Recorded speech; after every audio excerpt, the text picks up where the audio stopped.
Heroine of the sea, सागराची नायिका, या धड्याचं आता आपण भाषांतर बघूया. Around the rocky coast of England stand many lonely light house. इंग्लंडच्या खडकाळ किनाऱ्याभोवती अनेक एकएकटे दीपस्तंभ उभे आहेत. Their light shining across the sea warn sailor night of a dangerous rock. त्याच्याच समुद्रावर चकाकणारे प्रकाशझोत खलाशांना रात्रीच्या वेळी धोकादायक खडकांचा इशारा देत असतात. When they see the light sailor take their ships far out to sea. ते दिवे पाहिल्यावर खलाशी आपली जहाजे समुद्रात दूर नेतात. But sometimes fierce storm drive the ships on the rocks. Fierce म्हणजे काय बघा, व्हायलंट और अग्रेसिव्ह, भयानक. पण कधी कधी भयंकर वादळे जहाजांना खडकापर्यंत बेलकांडत वाहत आणतात. This is the story of a brave girl and a shipwreck on the rock one night in 1838. 1838 सालच्या रात्री घडलेली एक शूर मुलीची आणि खडकावरील जहाजफुटीची ही कथा आहे. ठीक आहे. ओके, तर आता एक प्रश्न विचारला बघा. What role did the light house play. दीपग्रहांचा काय म्हणजे भूमिका आहे, काय महत्व आहे बघा. तर lighthouse of the light house warn the sailors at the night of dangerous rock. When they saw the light they take far away the ship from the sea shore. ठीक आहे. ओके, तर shipwreck म्हणजे काय बघा. शिपरेकचा पण अर्थ समजून घ्या. The destruction of a ship at the sea by sinking, ज्याला आपण जहाजफुटी असं सुद्धा म्हणतो. ओके ओके, तर पुढचा paragraph. Grace Darling was the daughter of a light house keeper. She had lived all the life in a lonely lighthouses far away from the towns and cities. Grace Darling ही एका दीपस्तंभ राखणदाराची मुलगी होती. तिने सारे आयुष्य तिने गावा शहरापासून दूर एकाकी दीपस्तंभामध्ये घालवले होते. There was not even a village near their home. त्यांच्या घराजवळ एकही गाव नव्हते. Their nearest neighbours were many miles away. सर्वात जवळचे शेजारी कित्येक मैल दूर होते. But Grace father was a wise and educated man who brought up his children very carefully. पण ग्रेसचे वडील आणि हुशार आणि सुशिक्षित होते. त्यांनी आपल्या मुलांना अतिशय काळजीपूर्वक वाढवले होते. Grace and her brothers and sister were all taught to read and write. Grace आणि तिच्या सर्व बहीण भावांना लिहिता वाचता येत होते. Their fathers also thought them to be honest and brave and unselfish. आणि त्यांच्या वडिलांनी त्यांना प्रामाणिक, निर्भय आणि निस्वार्थीपणाचे धडे दिले होते. ठीक आहे. तर नेक्स्ट पॅराग्राफमध्ये काय बघा मग. ओके,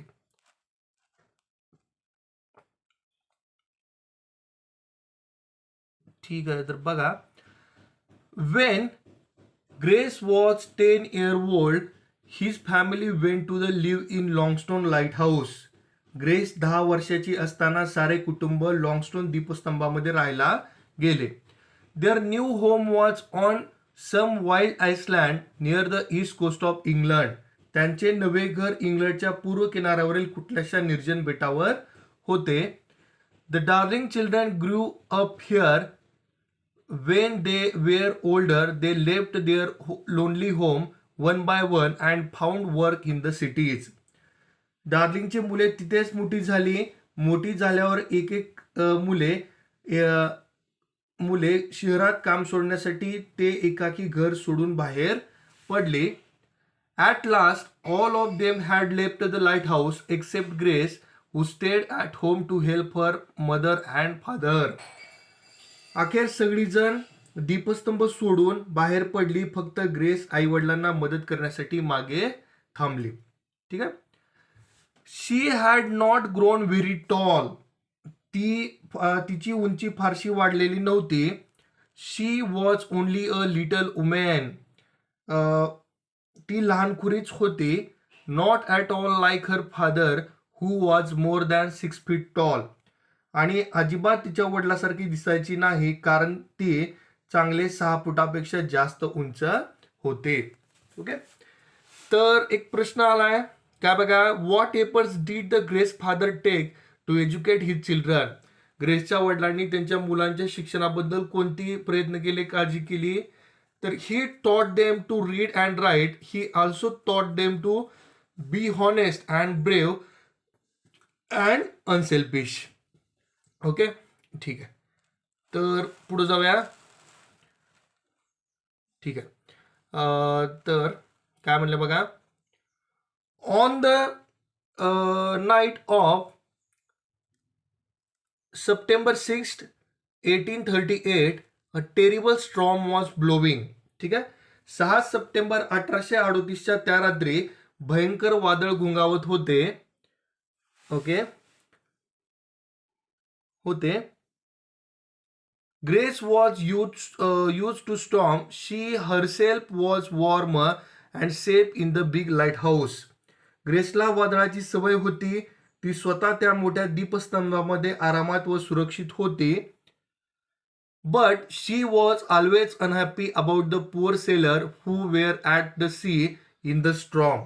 पण तिला नेहमीच वादळात सापडलेल्या समुद्रातील बिचारा खलाशाविषयी वाईट वाटत असे. She did not know that a terrible thing was happening that night. त्या रात्री काहीतरी भयंकर घडणार आहे याची तिला कल्पना नव्हती. That night a ship was wrecked upon the rocks. त्या रात्री एक जहाज खडकावर आदळून फुटले होते. Grace and her parents did not hear the sound of the crash. Grace आणि तिच्या आईवडिलांना त्या धडकेचा आवाजही ऐकू आला नाही. The noise of wind and the waves was too loud. वाऱ्याचा आणि लाटांचा आवाज इतका अतिप्रचंड होता की त्यांना दुसरे काही ऐकू येत नव्हते. But a ship called a Forkshire had hit the rocks on a mile away from the light house. पण फॉर्कशायर नावाचे ते गलबत दीपस्तंभापासून मैलभर अंतरावर खडकावरती आपटले होते. Most of the passenger were drowned but 9 men and women were able to climb onto a rock. बरेचसे प्रवासी बुडाले होते पण पुरुष व स्त्रिया मिळून 9 जण मात्र खडकावरती चढू शकले होते. ठीक आहे. The wind nearly blew them in to the sea. वारा त्यांना जवळपास समुद्रातच फेकत होता. ठीक आहे. ओके, तर एक प्रश्न आहे बघा इथं आणखीन काय आहे, what was Grace was always unhappy about. ग्रेसला नेहमी कोणत्या गोष्टीचे दुःख वाटायचे. तर उत्तर काय बघा, Grace was always unhappy about the poor sailor who were at the sea in the storm. ठीक आहे. पुढे जाऊया. पुढे काय म्हणले बघा मग. ओके, हा, as they clung to the bare rock. ठीक आहे. वारा कसा होता बघा, जवळपास त्यांना समुद्रामध्येच ढकलत होता पण ते कसे बसे खडकाला चिटकून राहिले, लटकून राहिले. In the distance they saw the warm light of the light house. दूरवर त्यांना दीपस्तंभाचा उबदार दिवा दिसत होता. But of course their shouts and scream were not heard. पण त्यांच्या आरोळ्या व किंकाळ्या तिथपर्यंत अर्थातच ऐकू जात नव्हत्या. All night they clung there in the storm. ते रात्रभर तसेच त्या वादळात खडकाला धरून राहिले. Next morning at 6 o'clock Grace was dressing. दुसऱ्या दिवशी सकाळी 6 वाजता ग्रेस तयार होत होती. She looked out her window and saw the storm was still blowing. तिने खिडकी बाहेर पाहिले तर अजूनही वादळ घुंगावत होते. Suddenly she stopped. Wasn't there something on the distance rock calling her father. She looked again. अचानक ती थबकली. दूरवरच्या खडकावर काहीतरी दिसत होते. पुन्हा नीट पाहत तिने वडिलाला हाक मारली. Yes, there were certainly people clinging on the rocks, but they were half under the sea. हो, नक्कीच काही माणसे तिथे खडकांना लटकलेली होती पण ती अर्धी समुद्रामध्ये होती. ओके, क्लिंगिंग म्हणजे काय, अटॅच वन सेल्फ टू, चिटकून राहणे. ठीक आहे. We must rescue them before they are drowned, cried Grace. ते लोक बुडायच्या आत आपण त्यांना वाचवले पाहिजे, ग्रेस ओरडली. We must do something, we will ever sleep again, father if they die. ठीक आहे. काय म्हणते बघ ग्रेस, आपण काहीतरी केले पाहिजे, बाबा ते लोक मेले तर तुम्ही पुन्हा शांतपणे झोपू शकाल का. ठीक आहे. William Darling was a brave old man but he shook his head. William darling हे शूरग्रस्त होते पण त्यांनी आपले डोके हलवले. काय म्हणले बघा मग ते, it is hopeless he said, we can do nothing, how can I row a boat by myself through these waves. ठीक आहे. काय म्हणले बघा त्याचे वडील, काही उपयोग नाही, ते म्हणाले आपण काही करू शकत नाही, मी स्वतःच या लाटामधून नाव कशी वलवत नेणार आहे. If only I had another man here to help me. एखादा पुरुष माझ्या मदतीला असता तर. ठीक आहे. बघा, रेस्क्यू म्हणजे to save from dangerous or difficult situation, एखाद्याची सुटका करणे. ठीक आहे. तर एखादा व्यक्ती मदतीला असेल तर आपण काय करू शकतो असं ग्रेसचे वडील तिला म्हणते. तर ओके. त्यानंतर काय दिले बघा मग. ठीक आहे.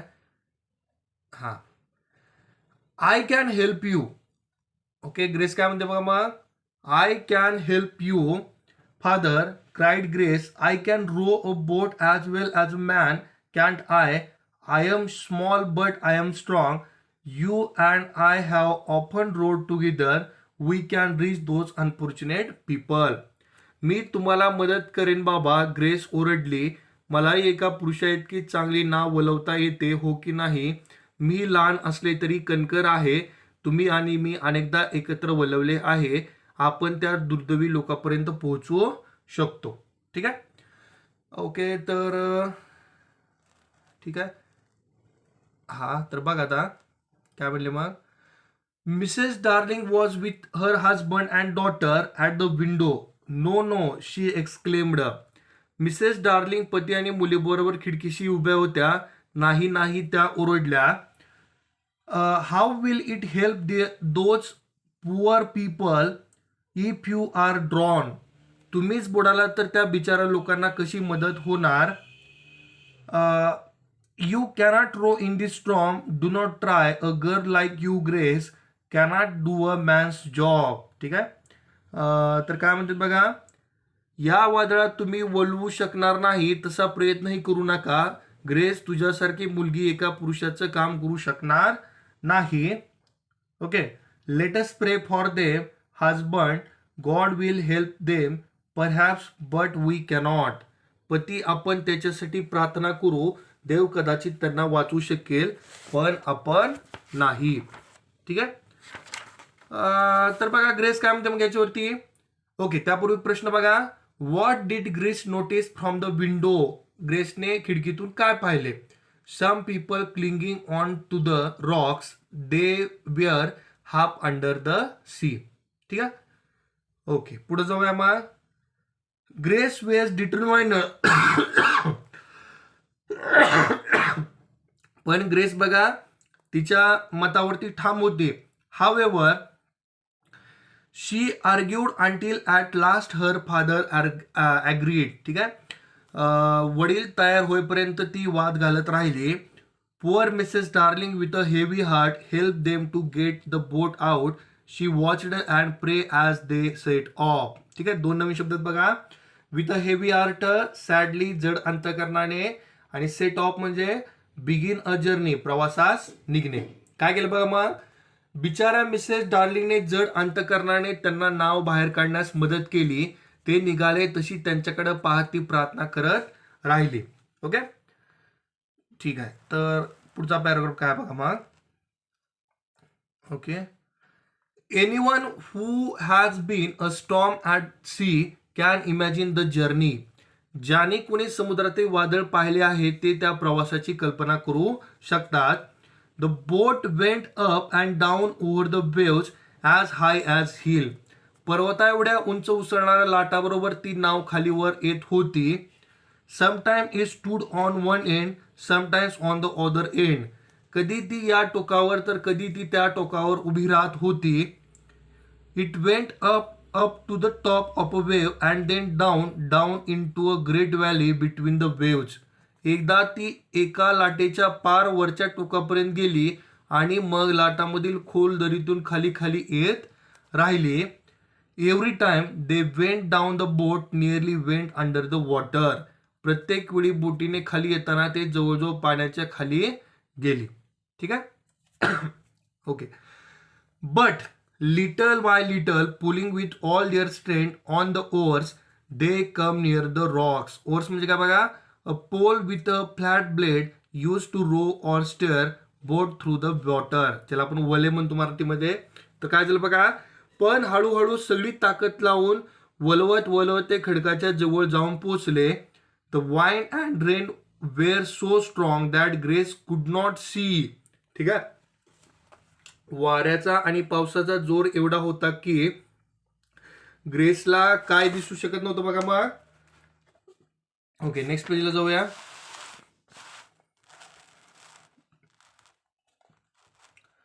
ग्रेसला काय दिसू शकत नव्हतं बघा मग. Okay. Men and women clinging to the rocks. ठीक आहे. खडकावरती असलेले त्या व्यक्ती ज्या आहेत त्या ग्रेसला दिसू शकत नव्हत्या. She only heard their cries for help. तिला फक्त त्यांच्या मदतीसाठी करत असलेला आक्रोश ऐकू येत होता. She needed all her strength on to hold on to the oar which was bigger than herself. तिच्यापेक्षा आकाराने मोठे असलेले वल्ले पकडून ठेवण्यासाठी तिला तिची सर्व शक्ती पणाला लावावी लागत होती. ठीक आहे. त्यानंतर काय म्हणलं बघा मग. At last they come close to rock. ठीक आहे. अखेर ते खडकापाशी पोचले. William Darling was able to jump on to the rocks while Grace all alone held the 2 man in to the boat. ठीक आहे. विल्यम डार्लिंगने खडकावर उडी मारली तर ग्रेसने एकटीने 2 माणसांना बोटीवर धरून ठेवले. The 2 sailor from the wrecked ship were able to row. त्या फुटलेल्या जहाजावरच्या 2 खलाशांना वलवता येत होते. The 2 sailor from okay they help the Darlings during the long journey back to the light house. त्यांनी डार्लिंग्सना दीपस्तंभाकडे जाण्याच्या मोठ्या प्रवासात वलवायला मदत केली. Then Grace and 3 women's go out. मग ग्रेस आणि 3 स्त्रिया खाली उतरल्या. Old William Darling and the 2 seller rowed back across the dangerous sea to rescue the 4 men still on the rock. ठीक आहे.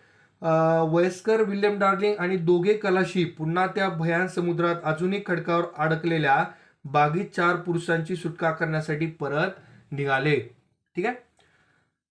ओके. एक प्रश्न आहे, how did Grace and her father came to the rocks. ठीक आहे. काय उत्तर पहा. Many times the boat went up and down over the waves but little by little pulling with all their strength on the oars they come to near the rock. ठीक आहे. Okay. त्यानंतर पुढचा paragraph काय बघा मग. Grace did not have any time to rest now. ग्रेसला आता विश्रांती घेण्यासाठी अजिबात वेळ नव्हता. All that day she was busy with helping her mother to warm and feed the rescued passenger. तो पूर्ण दिवस ती सुटका केलेल्या प्रवाशांना आराम देण्यात व खाऊ घालण्यात आपल्या आईबरोबर व्यस्त होती. After several days this passenger were able to return their homes in England. अनेक दिवसांनी ते प्रवासी इंग्लंडला आपल्या घरी परत जाऊ शकले. They told the story of brave girl and her father to their families and friends. त्यांनी त्यांच्या कुटुंबियांना आणि मित्र परिवाराला या शूर मुलीची आणि तिच्या वडिलांची कथा सांगितली. Suddenly Grace Darling and her father were famous. अचानक ग्रेस डार्लिंग व तिचे वडील सुप्रसिद्ध झाले. The story of their heroism was told in the newspaper. त्यांच्या शौर्याची कथा वर्तमानपत्रामध्ये छापवून आल्या. Money was raised to help all light house keeper in the dangerous lonely lives. सर्व दीपस्तंभ राखणदाराचे एकाकी व धोकादायक जीवन सुधारण्यासाठी मदत निधी उभारला गेला. Grace and her father were given a special reward for their heroism. ठीक आहे. तर बघा, ग्रेसला आणि तिच्या वडिलांना त्यांच्या शौर्यासाठी विशेष पुरस्कार देण्यात आला. ठीक आहे. एक प्रश्न आहे त्यापूर्वी, at the most how many कुड द बोट कॅरी? तर एकाच वेळेस किती प्रवासी तिथं जाऊ शकत होते? 7 पॅसेंजर्स. ओके, ठीक आहे. तर बघा,